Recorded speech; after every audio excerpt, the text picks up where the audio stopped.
A redacted version of the highly anticipated report by special counsel Robert Mueller released today. Now, that report stating that Mueller was unable to conclusively determine if President Trump obstructed justice.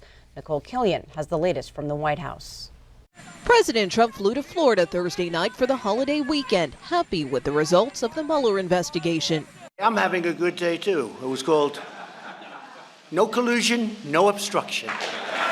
Attorney General William Barr held a morning press conference before the report's release.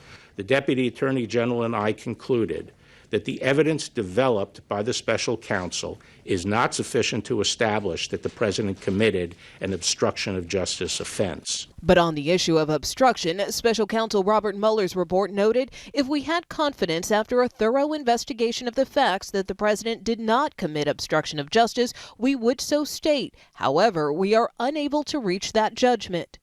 The 448-page report states the president's efforts to influence the investigation were mostly unsuccessful, but that is largely because the persons who surrounded the president declined to carry out orders or accede to his request. On collusion, the report did not find that President Trump or his 2016 campaign aides committed any crimes in their contacts with Russians. While the president declared victory, top Democrats vowed to keep investigating his actions. He left that issue to the Congress of the United States, and we will need to consider it.